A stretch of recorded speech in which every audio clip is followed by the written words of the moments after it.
You're listening to a New York Jets episode of the Jacob Valk Show. He's breaking down the team's latest goings-on as only he can. Follow him on Twitter at RealJacobValk. Here he is,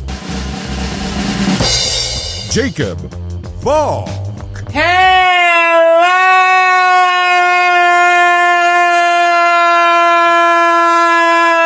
Jets fans! Welcome to another New York Jets instant recap here on the Jacob Valk Show. I am Jacob Valk, and I'm having a tough time trying to wrap my head around what I just saw. The Jets have had some crazy games this year. The Thursday night game against the Broncos, that was a crazy game. The Monday night game against the Patriots, that got a little crazy. This game may blow both of them out of the water.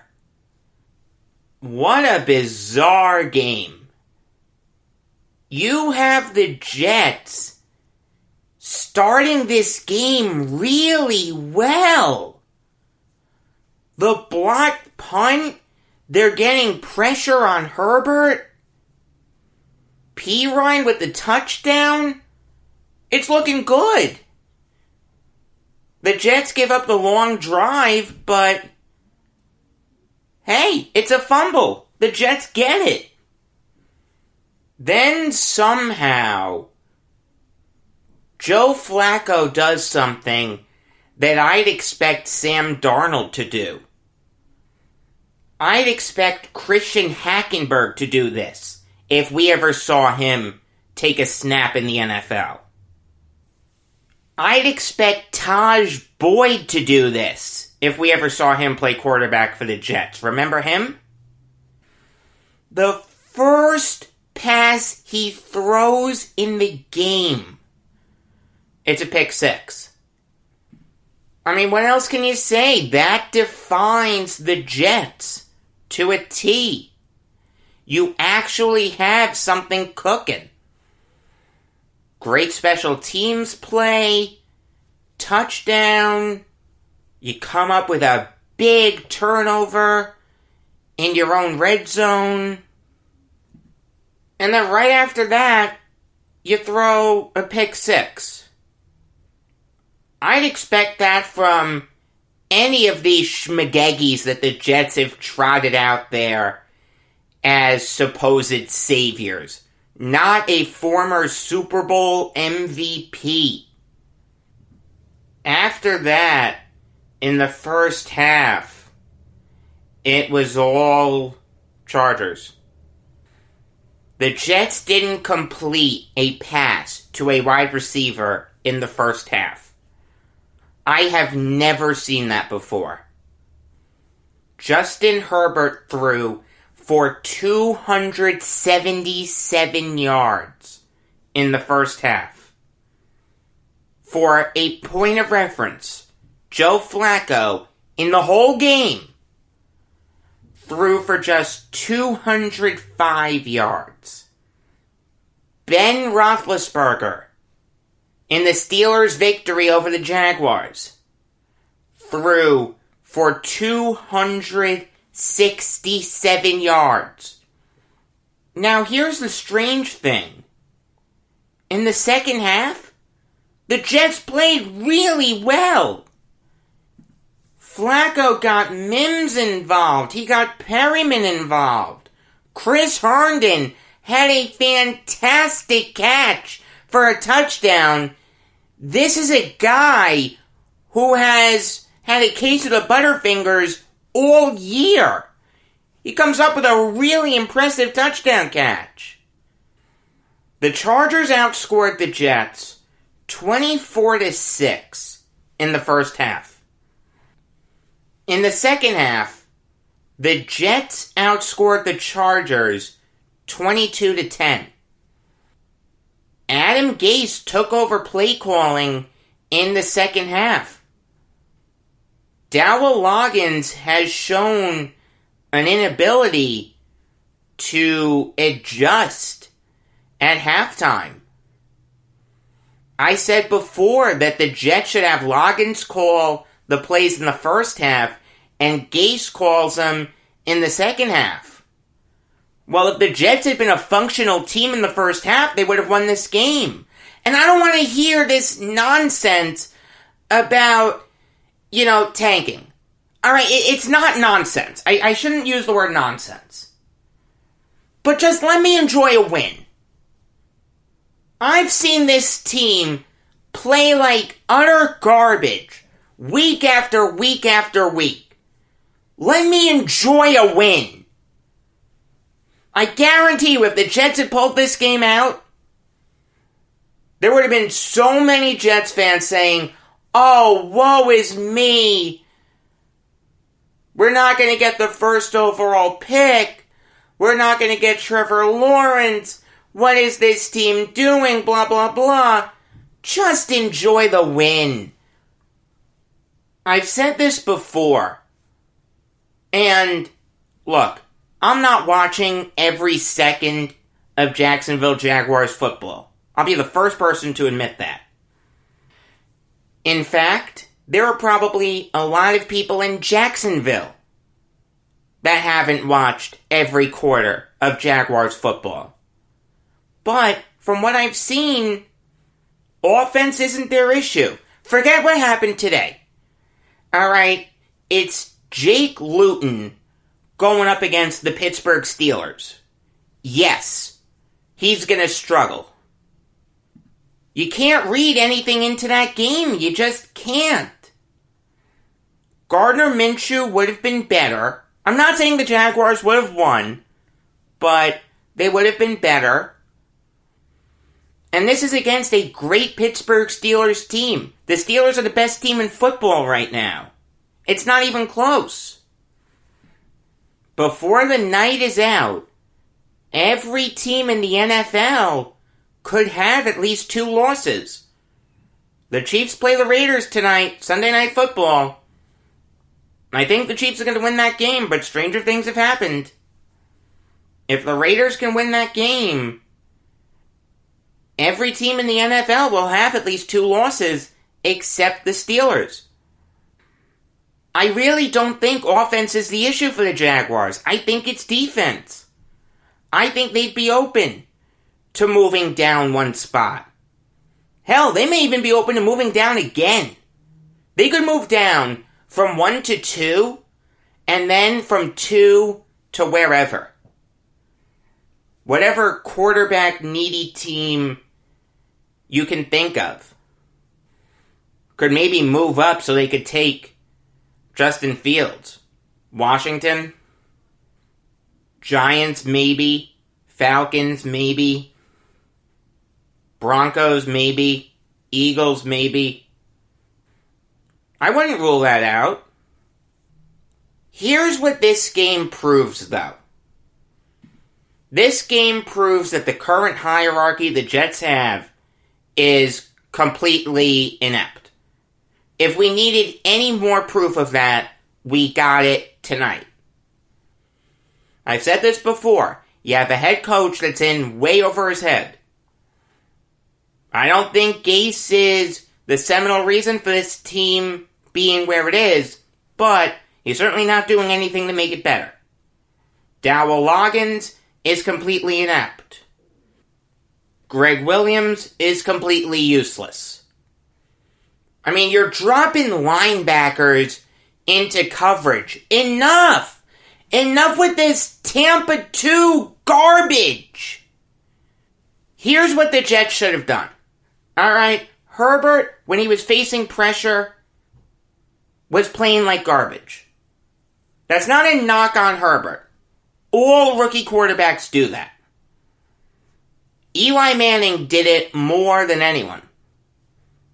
I think Herbert's going to be a great quarterback in this league for a long time. But The simple fact is, when he was facing pressure, he wasn't able to withstand it.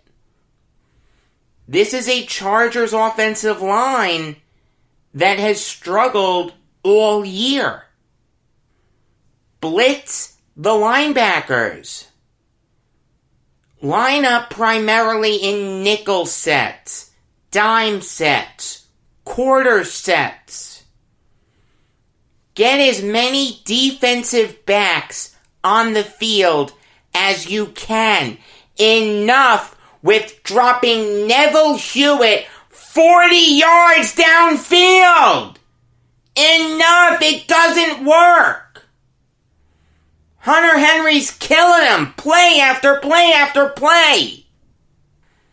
What a terrible job by Greg Williams. And what a terrible job by Brant Boyer. Alright, I liked Boyer going into this year a lot. In fact, I think I've said this before on this show, but I've definitely said it off air, that I'd want the next head coach to bring Boyer back. Now, forget about it. He's gone. Sam Ficken misses 2 extra points. That's just unacceptable. I like Ficken. I understand he was coming back from an injury, but he can't miss 2 extra points. And the last play of the game where you have to run a hook and ladder. I understand that there was virtually no chance of that type of a play working. But it's happened in the past. It happened 2 years ago. The Miami Miracle, Patriots-Dolphins, Rob Gronkowski, fanning on the tackle, Dolphins win. Holy hell. In that type of a play, you have to pitch it at least once. If it gets blown up, fine. But you've got to give it a chance to work. Braxton Berrios didn't even pitch it. How do you not pitch it? What were the special teamers doing in training camp? Isn't that something that you should go over at least once? This is what we're going to do to try to pull out a miraculous win? And the play before that, you had to love it. The Chargers send the punter out. Everyone's thinking, alright, he's going to punt this thing deep. Flacco will have one chance at a Hail Mary. Instead, it's a stroke of genius. It's the kind of thing that Bill Parcells did once with Neil O'Donnell as his quarterback for the Jets. It happened once similarly. The punter, Ty Long, takes the snap and runs into the back of the end zone. Takes as much time off the clock as possible. By the time he's taken the safety, there's only 1 second left on the clock. It was a stroke of genius. Fantastic job by Anthony Lynn. The Chargers special teams has been garbage all year. But I'll tell you, that was a good job by Ty Long.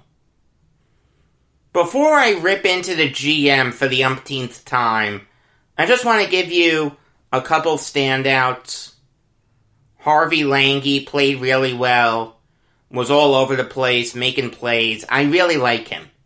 I think he's a really good rotational linebacker going forward. I'm not saying he should start, but I do like him. Frank Gore played really well. LaMichael Pirine got hurt midway through this game, so Gore had to carry more of the load. And he played well. Had 15 carries for 61 yards. Scored his first touchdown of the year. Had 2 catches for 10 yards. Good job, Frank Gore. Also, Henry Anderson had his best game of the season. Rich Cimini tweeted that, and he was 100% right. I'm not saying I want Anderson back next year, but this Jets defensive line has been playing well. It's the lone bright spot on the team. They held the Chargers to just 29 rushing yards. Kalen Ballage had less than 3 yards a carry. I understand it's Kalen Ballage, and if you can't make it for the Jets, how good are you? But that was still a nice job to limit him to under 3 yards a carry. Give the defensive line a ton of credit. Now on to ripping Joe Douglas. We heard about it all game. The corners that the Jets were forced to trot out there. Bryce Hall, a 5th rounder, who was okay. Wasn't great, wasn't terrible. He was okay. I do like Bryce Hall. I do want him back on the Jets next year, not in an extremely meaningful role, but I think he's a solid player. He deserves to be in this league. But Arthur Mollett doesn't. Lamar Jackson definitely doesn't. Javelin Guidry doesn't. And Corey Ballantyne doesn't. Those were the guys that the Jets had at corner.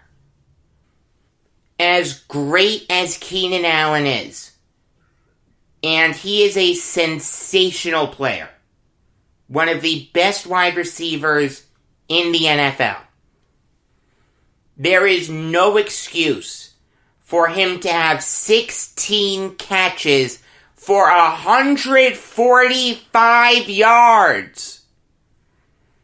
The guy looked like the second coming of Lance Allworth.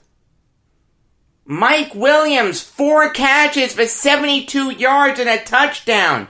Tyron freaking Johnson, with Neville Hewitt on him, catches a 54-yard bomb from Herbert. This Jets secondary is anemic. Ashton Davis is a bust. I'm done with him. I don't want to see him anymore. He's a bust. Way to trade Jamal Adams to make room for him. Hallelujah. You got 2 first-rounders. Yeah, that's great. In the interim, we have to watch Ashton freaking Davis. Marcus May didn't play that well. I do like May, but he didn't play well. This is the secondary that you constructed, Joe Douglas. You talk about winning the line of scrimmage. That's where you win games. On the line of scrimmage. We have to have a great offensive line and a great defensive line. That's how we're going to win games. What? I'm not saying that winning the line of scrimmage isn't important. But you've got to do more than that. You've got to get pass rushers off the edge. You've got to get good middle linebackers. And you've got to have a secondary that can actually deflect some passes. I can't tell you how many mock drafts I've seen that are so offense heavy for the Jets, it's not even funny. Look, there's no question that the offense is going to need to be reinvented. But you can't forsake the defense. This team just gave up 34 points to a 2-win team. Now they have 3 wins. But before today, they had 2. There was only 1 game this year where they scored at least that many points. It was against the Jaguars on October 25th. They won 39-29. This is a very good Chargers offense. There's no question. But they're not the greatest show on turf. This isn't Air Coryell. There is no excuse to give up 34 points to this team. And the reason it happened was because the Jets secondary was comprised of a bunch of ham and eggers who should never, ever be on an NFL field. I'll say it again. When Adam Gase goes, Joe Douglas needs to go also. I don't want him squandering these picks. I don't trust him to get it right. Instant New York Jets recap comes your way after every game. Only 6 more to go, thank God. Big football recap tomorrow on the regular episode of the Jacob Valk Show. Tuesday, big NBA show. I'm going to go team by team, recapping all the moves that were made from Friday onwards. Wednesday will probably be a big football preview. No show Thursday, no show Friday. Enjoy your holiday. Until next time, I am Jacob Valk saying he doesn't have to march to the same drummer as long as he's in the same band.